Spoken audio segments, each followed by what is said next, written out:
It was a protest, not a coup. That's how the leader of Russia's Wagner mercenary group is describing his rebellion over the weekend. On Friday, Yevgeny Prigozhin all but declared war on the leadership of the Russian military, accusing Russian forces of firing on his mercenaries. He then began a military operation inside Russia, slowly marching toward Moscow. But as quick as it had started, it ended. Belarusian President Alexander Lukashenko, a key Putin ally, struck a deal with the mercenary boss. Prigozhin called off his troops, and then he himself departed Russia for Belarus.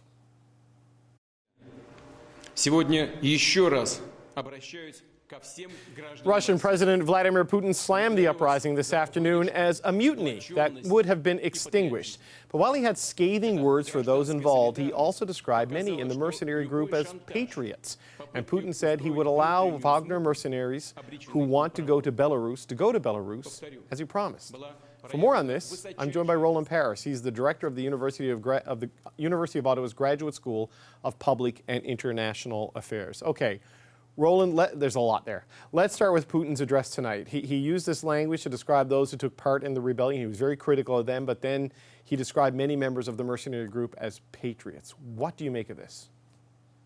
Well, he's got this force, this Wagner force, which is a mercenary group that fights with Russia, force of up to 25,000 fighters, seasoned combat troops, and they've just demonstrated that they can move into Russia and probably could have advanced on Moscow. So I don't think that Putin wants to cast them all as enemies immediately. His interest is probably to neutralize Wagner as a quasi-autonomous fighting force to avoid this kind of risk in the future. And one way of doing that is to say, okay, we don't blame you, individual soldiers. You guys can join the Russian military if you want. You can go to Belarus if you want. You can retire with honor if you want. I think the bigger ploy here is for Putin to neutralize the risk. Right. So he is offering that choice, right? You can either go to Belarus or you can sign a contract with the Russian Defense Ministry.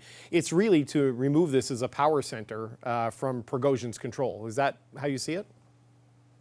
Absolutely. And, this mutiny in some ways was a reflection, a product of Putin's own chaotic system of government, where he creates these competing power centers and then he sits back and watches them compete, and they all check each other. And that's the way that he uses to prevent anyone from becoming too powerful.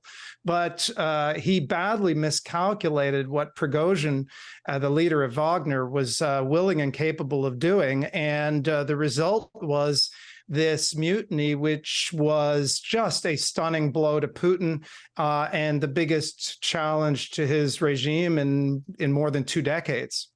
I mean, they were a couple of hours outside of Moscow. They were digging up highways and putting dump trucks full of sand at the entrance to the city to stop the advance. And then you see this speech tonight. Does Putin look weak right now? How would you assess his strength as leader at this point? Well, he's certainly trying to communicate toughness. He's trying to communicate that he's in control. After the speech, he released video meeting his security cabinet, including the defense minister, who has been under such verbal attack by Prigozhin. And so he's trying to communicate that he's in charge. But absolutely, this whole series of events very much damaged the sense that he's invulnerable. Any dictator like Putin rules based on the perception that if anybody crosses him, they will pay a price. That he is ultimately an authority. And what you saw with this mutiny was anything but a decisive response to Prigozhin. In fact, who knows what would have happened if Prigozhin had allowed his troops to continue moving towards Moscow. It's not clear what kind of resistance there would have been. And Putin was absent. He looked vulnerable. And for a dictator, that's kryptonite. Yeah, and there was this stunning display of apathy inside Russia by the military and police forces in terms of trying to stop Wagner. So do you think this is the end of this unrest in Russia, or is this just the beginning of maybe something much larger? Well, it's certainly a sign of there being somebody, in this case Prigozhin, who did something that nobody else has done, which is to really directly threaten Putin physically, even though he said this is not a coup, this is not a coup. I mean, he had a gun pointed at Moscow. And so, you know, this creates a sense of vulnerability, and we'll see whether this leads to there being any other kinds of fissures within the regime. I don't expect it. I expect Putin to try to crack down on any disloyalty immediately, but you can't kind of unhear what Prigozhin said about the reasons for the war. He attacked the rationale for the war, and he had been a hero. He'd been described as a hero for the victory at Bakhmut in Ukraine, where Wagner fought for many months. So, and the fact that he's still at large, so to speak, and Putin is repeating this as a crime that he'll bring to justice the organizers. I mean, who was the organizer? It's Prigozhin. He's somewhere, and he's actually issuing statements. That doesn't make Putin look strong. Yeah, and so normally people who defy Vladimir Putin, they end up getting poisoned or falling out of a window somehow. You know, there's an epidemic of defenestrations in Russia.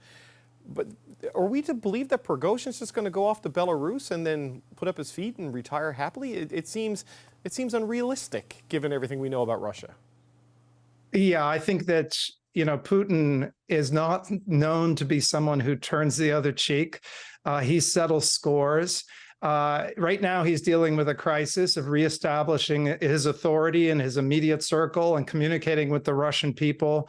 I cannot imagine that he's going to let Prigozhin get away with this. These are two thugs, and Putin, as a thug, will try to, I'm sure, neutralize Prigozhin at some point. Of course, you know, if Prigozhin suddenly turned up dead, then you'd still have a mobilized force of Wagner fighters who might decide to do something about it. So I'm totally speculating here, but I assume that if Putin wants to settle scores, that he will go methodically and maybe try to neutralize Wagner before he deals with Prigozhin. What do you think this means for the war effort itself? Because the Wagner Group, as you say, was instrumental in what happened at Bakhmut on the Russian side of things, and they've just sort of exposed this weakness in the reserve capacity of the Russian forces. What do you think this whole episode means for the larger war effort on Ukraine? Well, Wagner wasn't actually on the line when they had been rotated off the line before they did this mutiny move to Rostov and elsewhere in Russia.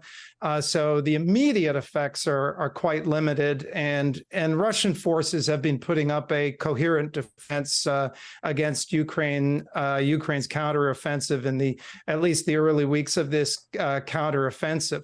Over the longer term, though, if Wagner gets disassembled, then you're losing a very experienced, seasoned combat force.